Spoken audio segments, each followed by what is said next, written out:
As we light this chalice today, let us not be fooled by the smallness of the flame.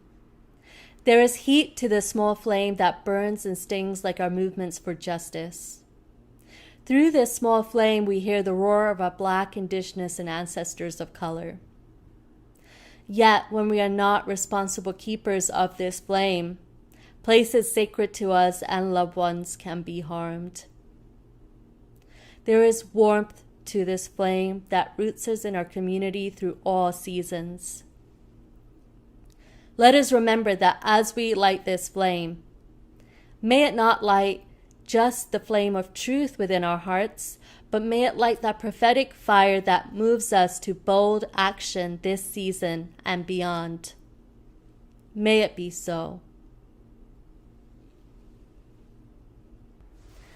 Now is the time for worship. When skies turn orange and apocalyptic red, now is the time for worship. When children and adults are in cages, now is the time for worship.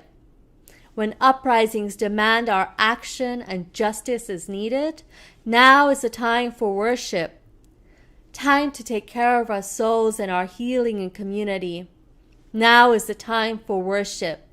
Let us mobilize our spirits. Now is the time for worship. Bring your prophetic grief. Bring your holy rage as we move into this sacred hour. Now is the time for worship. Let the bells toll from steeples and the calls to prayer echo from minarets.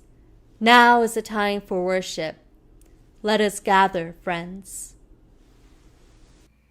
Please join me in singing hymn number 131, Love Will Guide Us.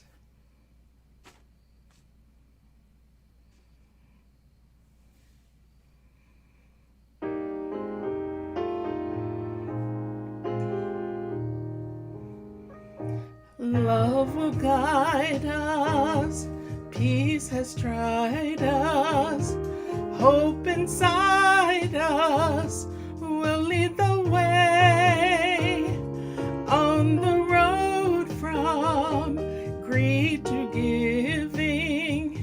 You can change the world with your love. If you cannot sing like angels, if you cannot speak before thousands, you can give from deep within you. You can change the world with your love. You are like no other being. What you can give, no other can give. To the future of our precious children, to the future of the world where we live. Love will guide us, peace has tried us, hope inside us will lead the way on the road from greed to giving. You can change the world with your love.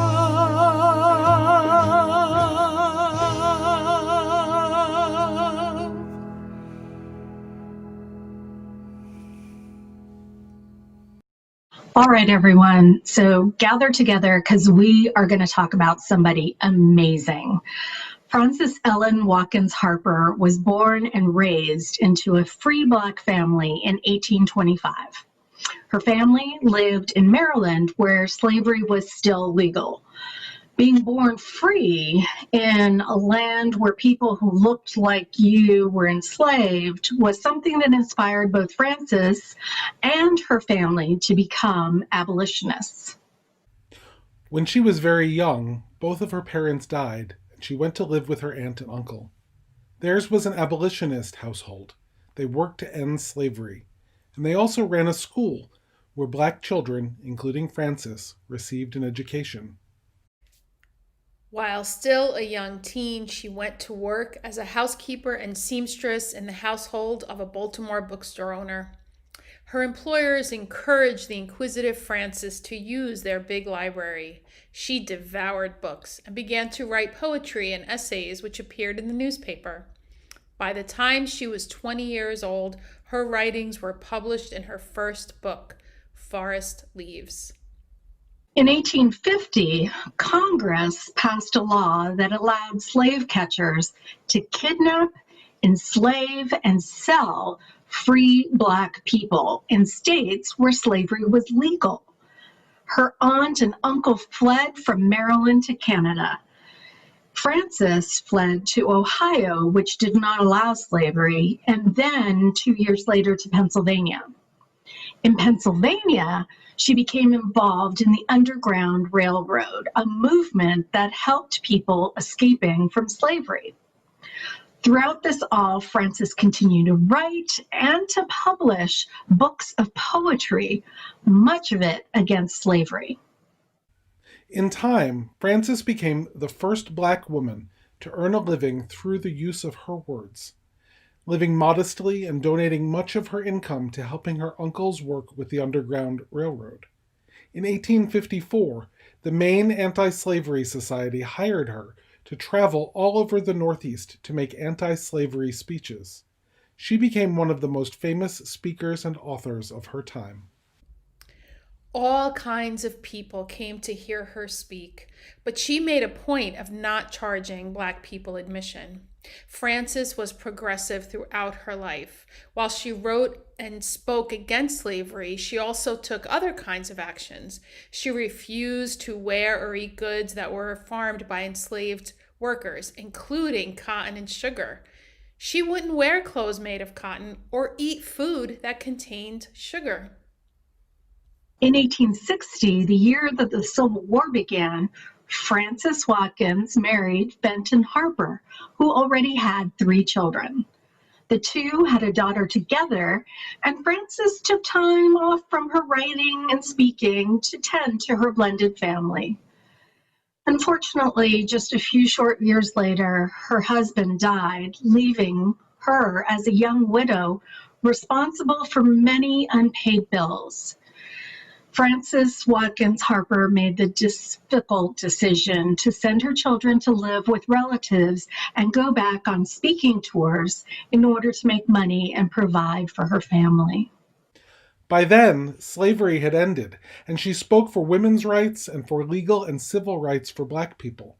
She wrote poems and essays about the experiences of new freed slaves struggling to make their way despite the damage done to Black people by slavery. In 1870, she joined the Unitarian Church of Philadelphia. There, she found a community where white and Black people came together, and where many shared her passion for justice. In many ways, Frances Harper was at home in 2 different worlds. Although she was used to working with white people, she also kept her connection to the Black community in Philadelphia. She maintained her membership in the African Methodist Episcopal Church, where she taught Sunday school. She wrote 3 novels specifically for Black people, highlighting family connections and choices about racial identity. She pushed for education and voting rights for Black people, and she encouraged Black children to learn and grow, just as she had been encouraged as a child. During her long life, as you have heard, Frances Ellen Watkins Harper offered her voice, her words, her money, her labor, and most importantly, her love to the work of justice making for her people. She used her voice and her privilege as an educated free Black woman to raise awareness of the plight of Black people in the United States after the Civil War. We honor her memory and her place among our Unitarian Universalist ancestors. I got trained as a community organizer with Californians for Justice. And there we believed that people of color, immigrants, poor folks, queer folks, disabled folks, and young people are the majority. And if we organized our communities to vote, we could shift power to reflect our values and interests and needs for racial justice and economic justice and more. And now, as a field organizer with UU The Vote in Pennsylvania, I still believe this strategy, that voting can be a means to a power shift. It's not the only strategy, but it is one worthwhile strategy among many. So welcome to my field. Here with my reading glasses and my large screen, instead of my sunglasses and walking shoes for door knocking, the organizing field of pandemic times, where we gather in Zoom rooms large and small to reach thousands upon thousands of voters and potential voters.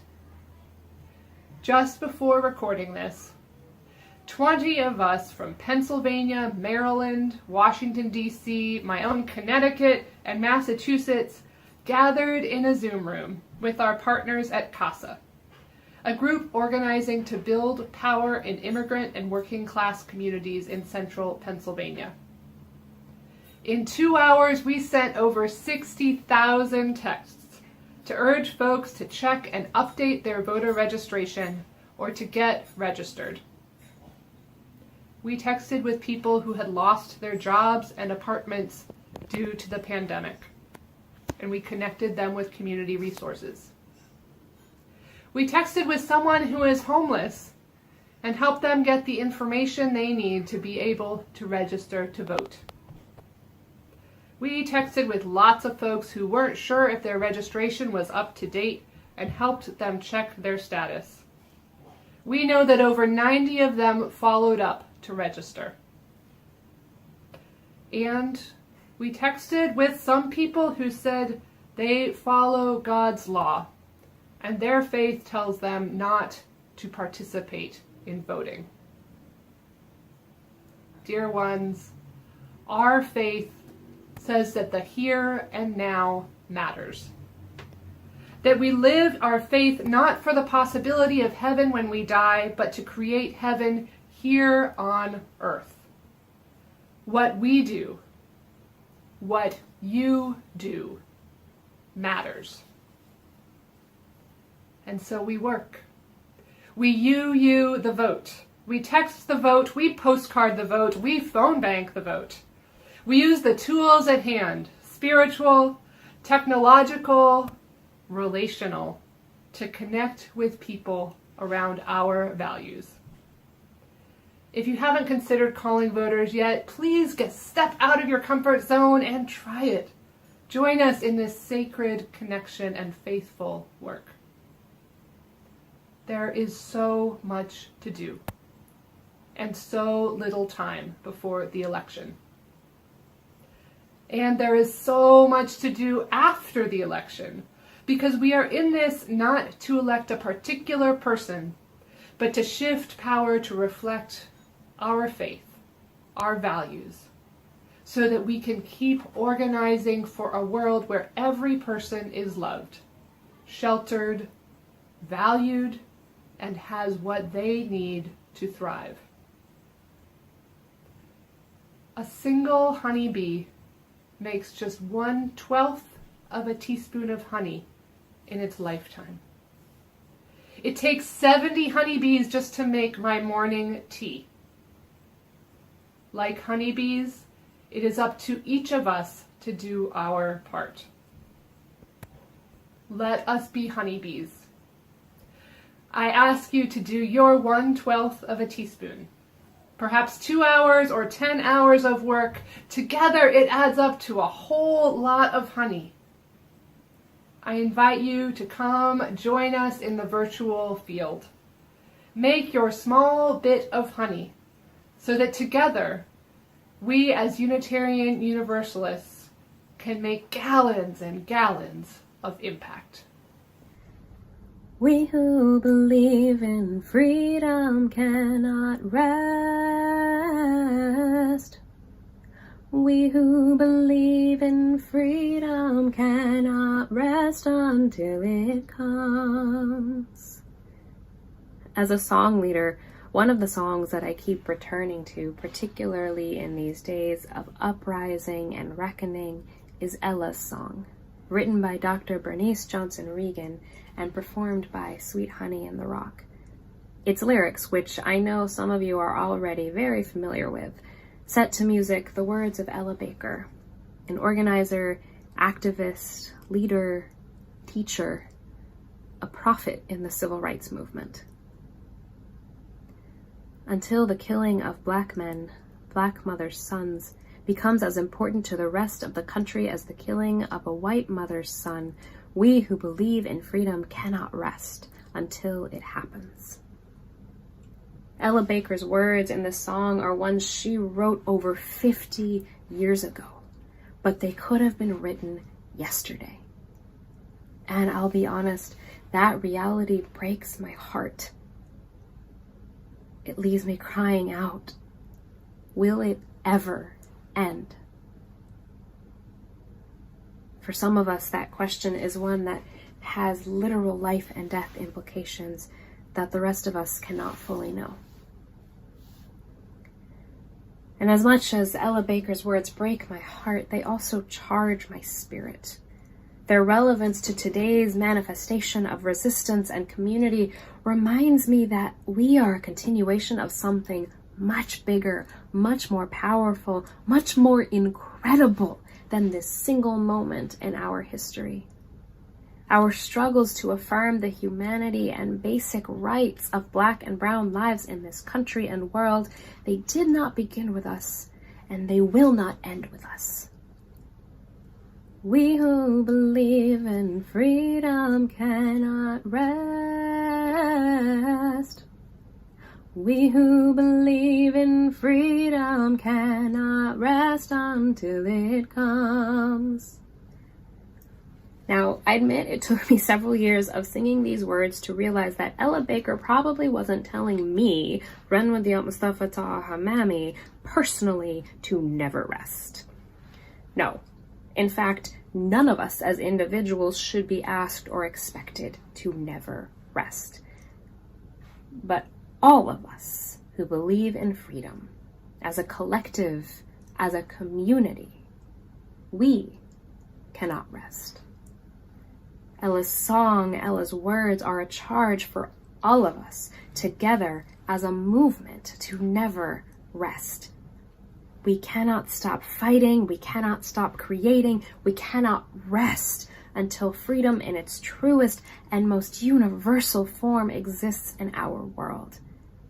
Our faith as Unitarian Universalists who don't all agree on what happens after this life can all believe that what happens in this life matters so deeply that we have been called heretics, broken unjust laws, and probably gotten ourselves on more than one government list to make it known that we will not rest until freedom for every last one of us comes.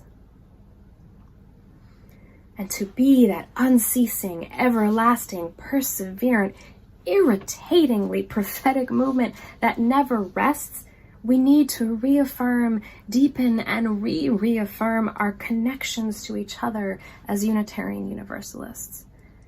To remember that if we do this work together, we can not rest.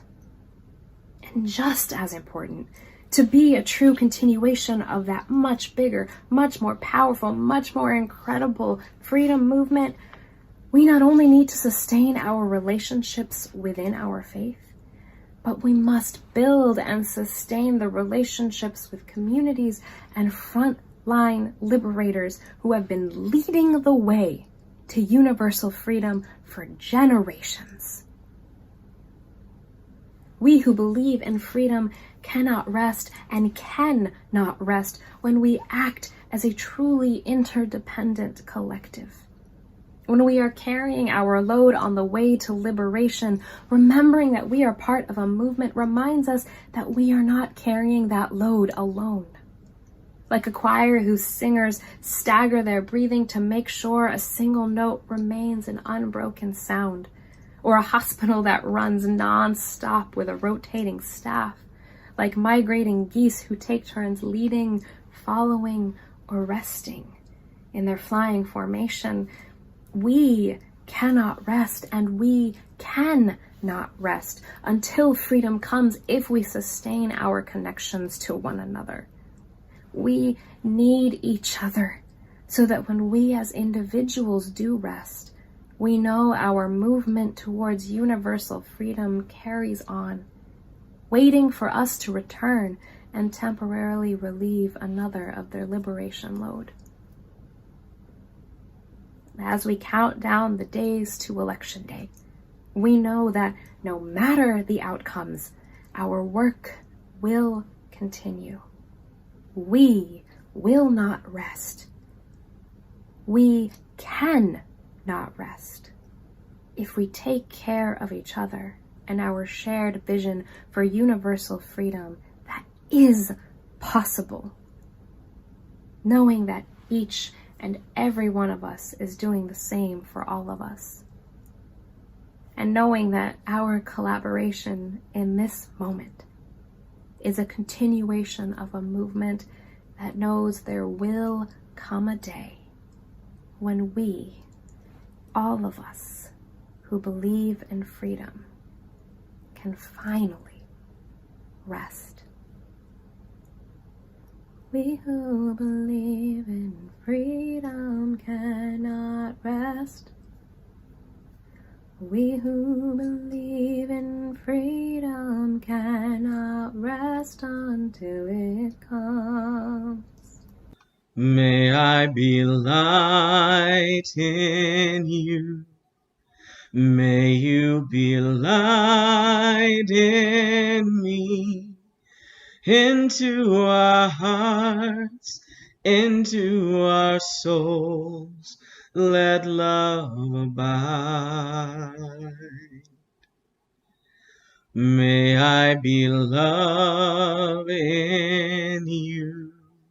May you be love in me. From this place out to the world for all time.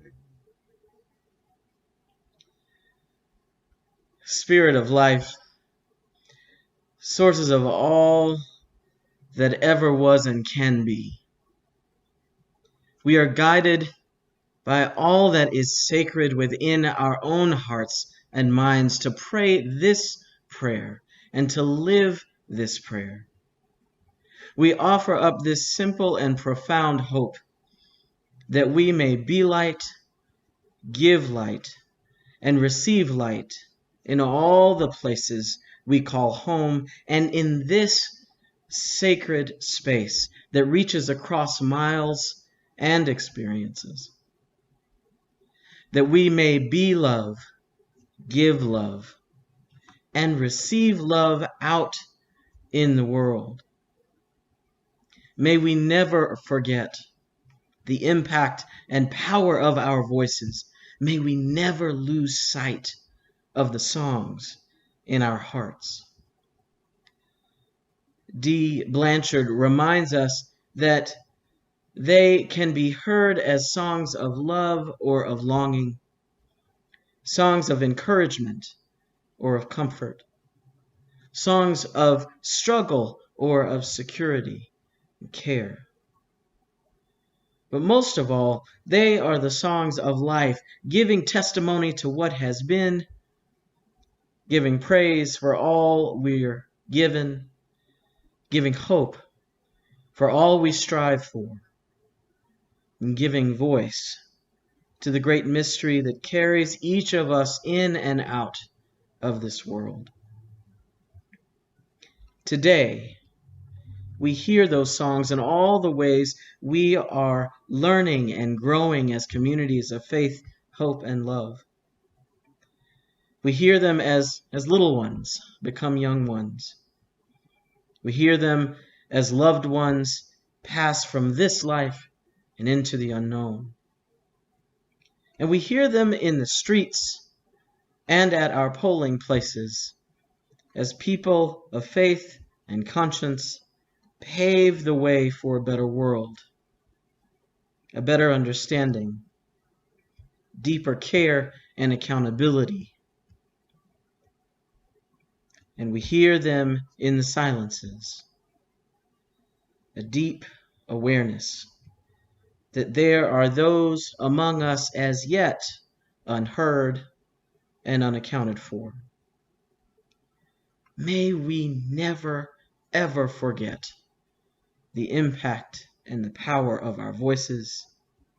May we never, ever lose sight of the songs in our hearts.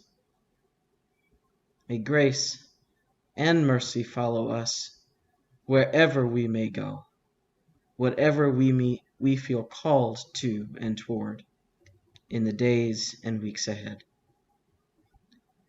Amen. Ashe. And blessed be.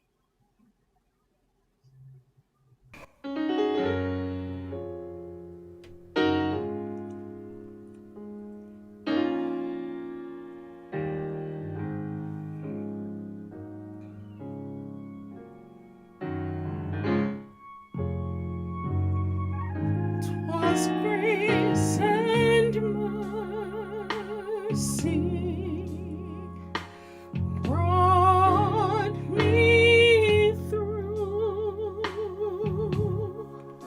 I'm living this moment wrapped in love's truth.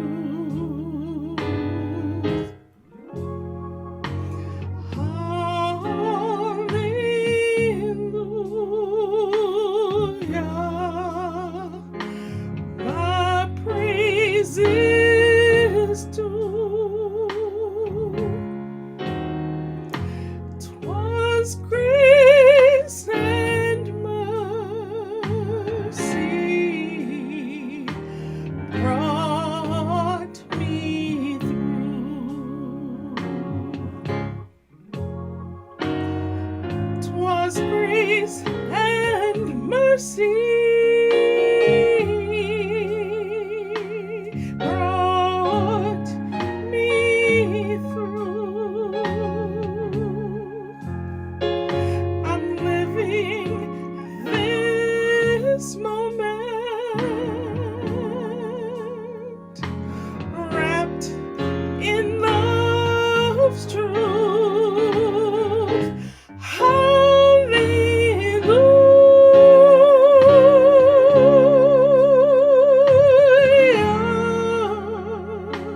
My praise is due. 'Twas grace and mercy. 'Twas grace and mercy. 'Twas grace and mercy brought me through.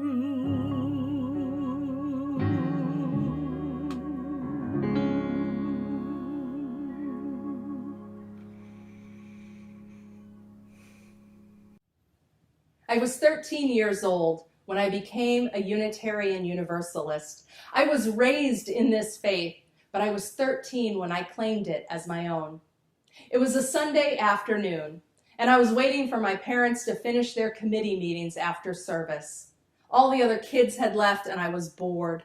I wandered into the visitor's corner, and a little red wallet card caught my eye.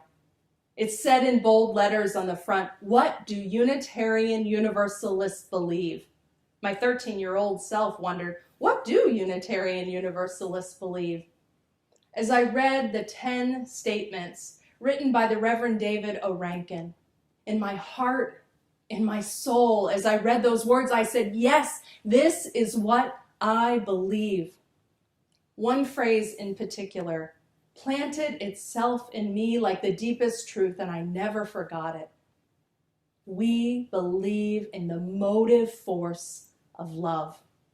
It was in that moment when I knew that this was my religion. I start with this story to ground the work of UU the Vote in our theology, which is its foundation and its inspiration. This year marks the 250th anniversary of what we celebrate as the beginning of universalism in the United States. It was on September 30th, 1770, that Universalist John Murray preached his first sermon on this continent. And the truth that I read in that little red wallet card, the truth I've never forgotten, is the message of universalism. 250 years ago, in the context of religious notions of God rooted in punishment, damnation, and the division of humanity between worthy and unworthy, saved and damned, the idea of universal salvation, that God's love is unconditional, that no one is cast out, and that salvation is not individual but collective, was radical and liberating. Universalism proclaimed that humanity was bound together in a common destiny, and that love is the thread that binds each of us to the other and everyone to creation. Universalists believed that God is love. They also believed in hell. They just believed that it existed here and now on the earth. The great Universalist preacher Hosea Ballou was clear about how politicians and those in power used fear, stoked fear, to protect their greed and corruption and self-interest, and he knew the suffering that resulted from that. Rather than speak of theology in terms of speculative notions of God, Ballou spoke of it in terms of human experience here and now and our relationships to each other.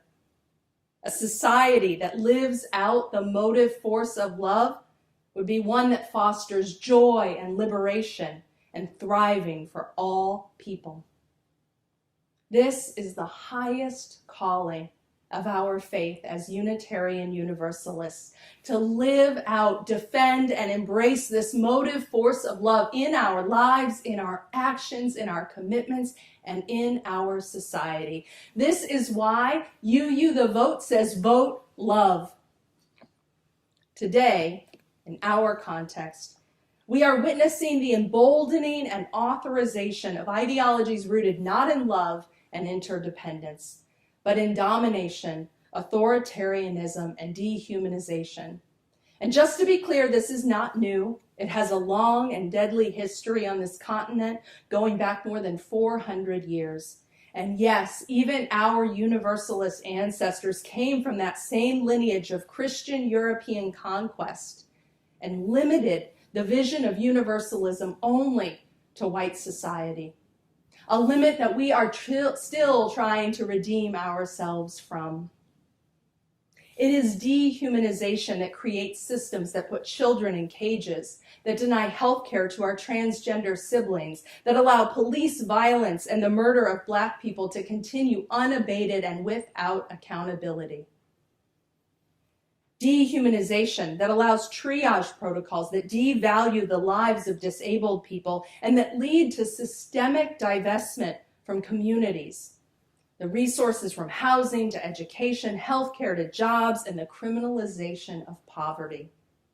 Just as Hosea Ballou named it, the tool of dehumanization, its propaganda, is fear.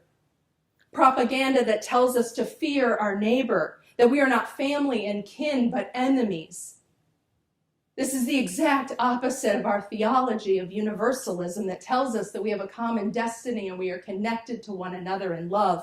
This is why UU the Vote says vote love, defeat hate. And while the forces of dehumanization and domination have always been a part of U.S. history, so too have been those who have resisted and organized for the values of dignity, equity, humanity, and love. These days are heartbreaking, they're infuriating, and they're frightening.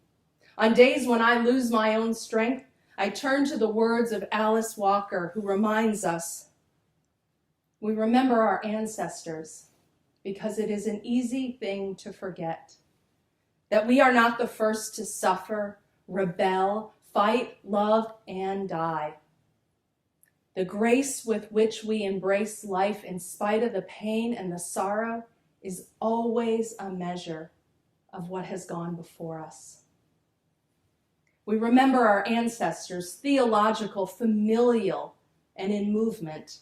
We remember Francis, Ellen Watkins Harper, Hosea Ballou, John Brown, Sitting Bull, Ida B. Wells, Dr. King, Anne Braden, and so many more whose names history does not remember.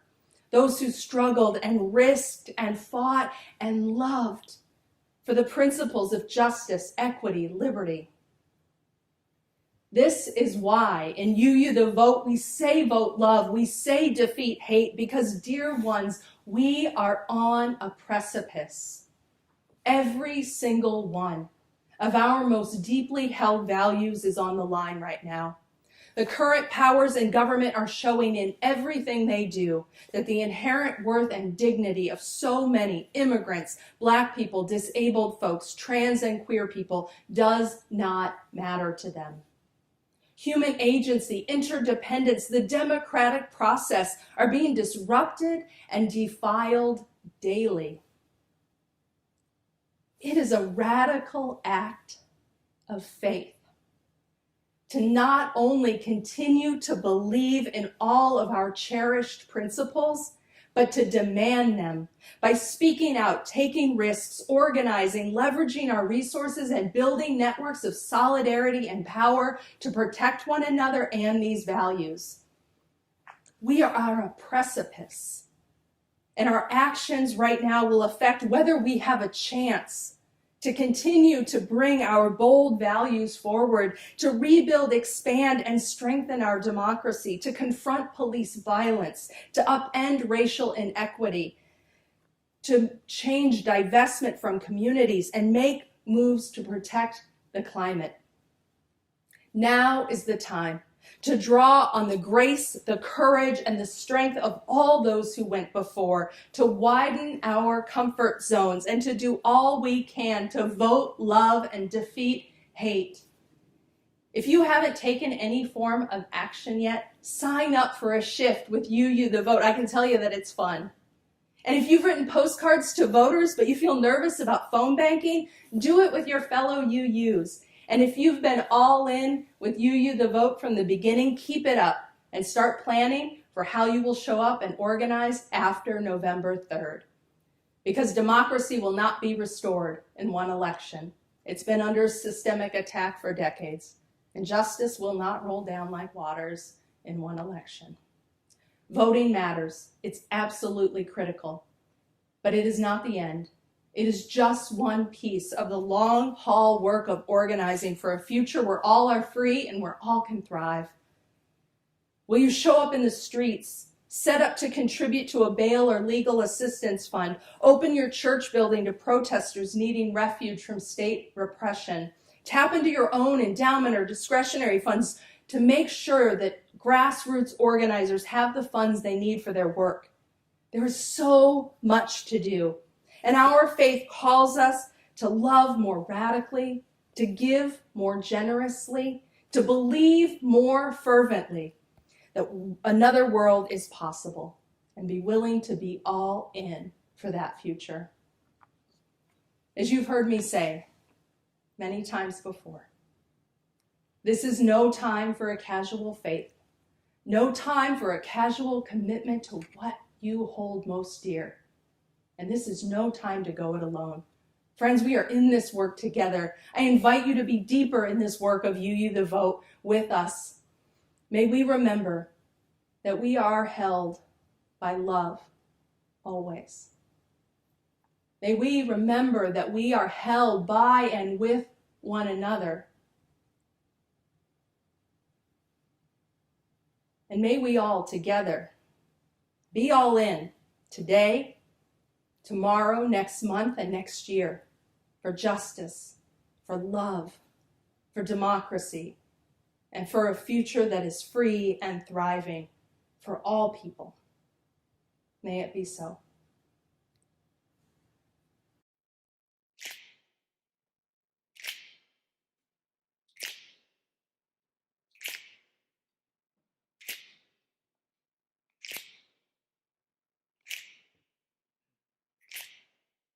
We shall be known by the company we keep, by the ones who circle round to tend these vibes.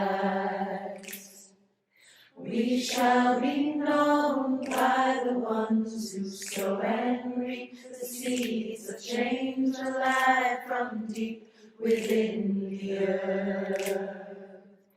It is time now. It is time now that we cry. It is time we lead ourselves into the well. It is time now, and what a time to be alive. In this great turning we shall learn to lead in love. In this great turning we shall learn to lead in love. We shall be known by the company we keep, by the ones who circle round to tend these vibes. We shall be known by the ones who sow and reap the seeds of change alive from deep within the earth. It is time now. It is time now that we thrive. It is time we lead ourselves into the well.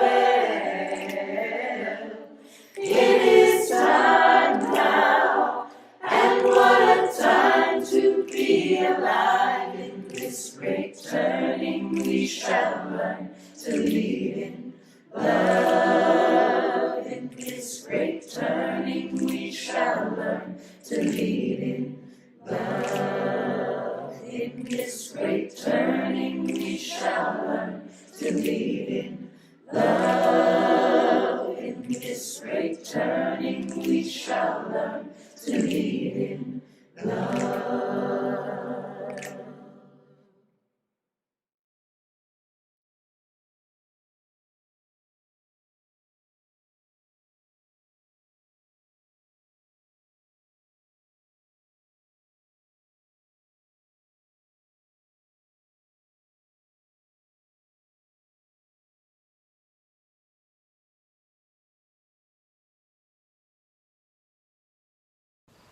In all of the major religious traditions, people have marked time in seasons. The Jewish High Holy Days, the Muslim period of Ramadan, earth-based celebrations of solstice and equinox. Each of these seasons, in its own right and in its own way, helps humans to mark the passage of time, to reconnect with what is good and holy and true in each of us and in one another, to travel the spectrum of human emotion and experience, as our ancestors and their ancestors have done for generations. And then there's the rest of the year, the daily turn of the earth, the routines of everyday living. In the Christian tradition, these periods between the major liturgical seasons are known as ordinary time, the weeks when people carry on with the regular duties and rituals of work and family. The wise ones knew that there is a deep importance to this rhythm, that we need both the routine and the normalcy of ordinary time and the temporary suspension of routine and normalcy that the liturgical seasons bring. But what happens when that cycle is upended? When ordinary time is disrupted, maybe permanently? When every day is a constant barrage of hurricanes and wildflowers, of police killings and uprisings, of viruses and climate catastrophe, of repression and resistance. These are no ordinary times, beloveds. But our yearning persists. Perhaps not for ordinary time, with all the ways the status quo is brutal to so many among us. but for extraordinary time. A time when hope is plentiful, when justice is pervasive, when community is resilient, and when love governs us all.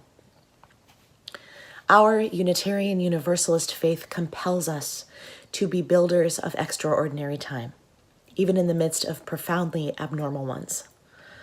Our faith compels us to claim our agency and take action, even as our broken systems strain to keep us passive. To affirm the inherent worth and dignity of every single one of our human siblings by refusing to accept brutality and repression. To lean in to our radical interdependence by working together, organizing our communities to be powerful and prophetic in the face of all the forces that would dehumanize and kill us. Right now, UU the Vote is working ceaselessly to build this kind of extraordinary time.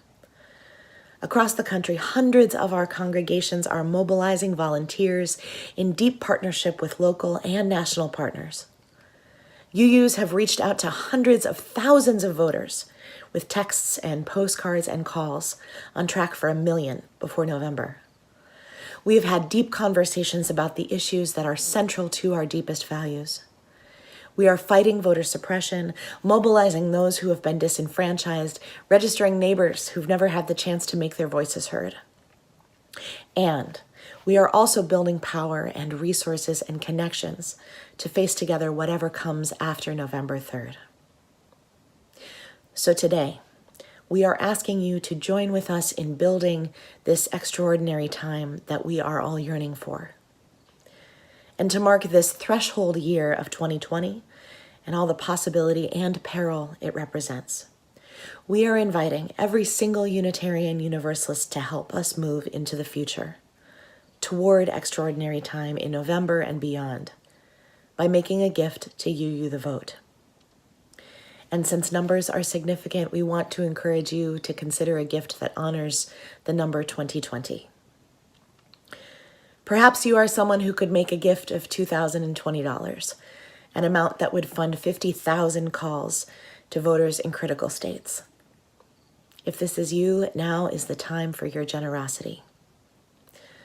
Or maybe you're someone who could give $202 or $20.20 or some multiple of those numbers, helping us pay for fellowships and organizers and staff across the country who are coordinating our phone banks, working with state advocacy networks, building infrastructure of volunteers that's going to last us far beyond this election. Or maybe you, like so many among us, are suffering financially during this time, but maybe your gift of $2.02 can be a symbolic gesture that we are all one, that we are working together to build this extraordinary time. Together, friends, as Unitarian Universalists, we are doing extraordinary things in these abnormal and heartbreaking times. And there is so much more to do. Please, give as generously as you are able. For all we have received, and for all that we have found the courage to give, may we be truly thankful. Amen.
Hi, I'm Nicole Presley, National Organizer of UU The Vote, and I'm so honored to be a part of UU The Vote and a part of this special worship service.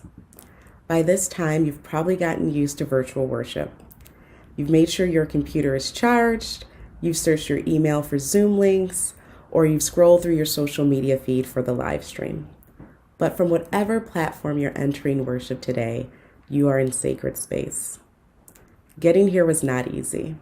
Remember the spring? Remember, many of us had to learn new skills and to stretch ourselves and maybe our internet speed to continue to gather with our beloved faith community. We learned Zoom, we downloaded apps, and we reached out for help to be with one another. Transformation is always a stretch, and we need to bring that same energy to this year's election. In the past few months, I have witnessed amazing things from all of you. We created a goal to reach out to 1 million voters, and we are almost there. We stretched ourselves. We stretched ourselves to get on another Zoom call, to learn to text voters, phone bank, and send postcards. We learned how to be vulnerable and have critical conversations with members of our communities. UUs, we are not just a faith community that believes another world is possible, but we are a community that is willing to act to make that world a reality. We have a legacy of showing up, and we know that our victories are never guaranteed, and we know that those victories are never won by those in power ceding it willingly. The people imagined it, the people demanded it, and we, the people, gathered to make it so. In all of our movements, the stakes were high. But instead of mobilizing out of the fear of defeat, we have organized out of a sacred calling to build a world that we know is possible. That is why nonpartisan work is not just important, but is absolutely revolutionary. We come together to learn, to create, and to put into practice ways of being towards our collective liberation. That is our victory. And as the chant goes, I believe that we will win. I believe that together, through sacred and sustained work, now and beyond November, we can call forth a world that moves towards our collective liberation. But we must all show up to vote love in 2020. That means showing up to the work that is needed, not just the work that is comfortable. That means showing up in service and in solidarity to combat a simple campaign of voter suppression and intimidation. That means recognizing that white supremacy and capitalism are the technologies through which political agency and democracy are stripped from marginalized communities. So when I say vote love, I don't just mean voting our values, although I absolutely want you to do that if you are able. I don't just mean showing up to voter contact work, even though I absolutely want everyone to join into this work. I mean centering the oppressed, working to free them all, to defend Black lives, to fight for climate justice and healthcare for all, for reproductive justice, and for safe and thriving schools and communities. I mean continuing whatever work is necessary to make sure every ballot is counted and that the results and will of the people are respected. We have important choices to make in 2020, but if we are to really vote love and defeat hate in 2020, we must also commit to continue to side with love every single day after November 3rd and into 2021. If you are in it for the long haul, if you believe that another world is possible because you are gathered in a community that puts faith into action, if you are ready to stretch beyond November 3rd to protect democracy, join us. Take the Vote Love Pledge to join a team that is organizing to take action in this election and ready to mobilize after November 3rd for the work ahead. Join me. Take your phone out. Text Pledge Love to 51555 to take the pledge today, or go online at uuthevote.org. We need everyone in this work. Thank you for finding your role in this work. Thank you for doing it with joy and hopefulness. And thank you for joining UU The Vote. Let's make sure love always wins. As we extinguish the chalice flame which has danced through our time together, we commit ourselves again to keep the flame of justice burning bright, especially in those times and places where justice is denied, with those people whose humanity is denied. And never will we extinguish the flame that burns in our communities, the flame of love, the flame that burns in our hearts, our minds, our spirits, and our bodies, the flame that burns in our care for one another in our communities. Friends, I offer you these words from the Reverend Darcy Roque. There is too much hardship in this world to not find joy every day. There is too much injustice in this world to not right the balance every day. There is too much pain in this world to not heal every day. Each of us ministers to a weary world. Let us go forth now and do that which calls us to make this world more loving, more compassionate, and more filled with the grace of divine presence every day. Every day. Every day. Please join me in hymn number 1017, Building a New Way.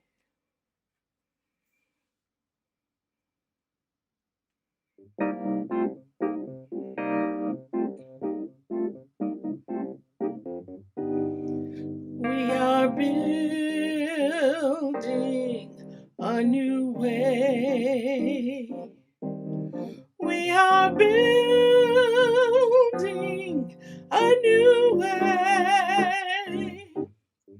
We are building a new way, feeling stronger every day. We are building a new way. We are working to be free.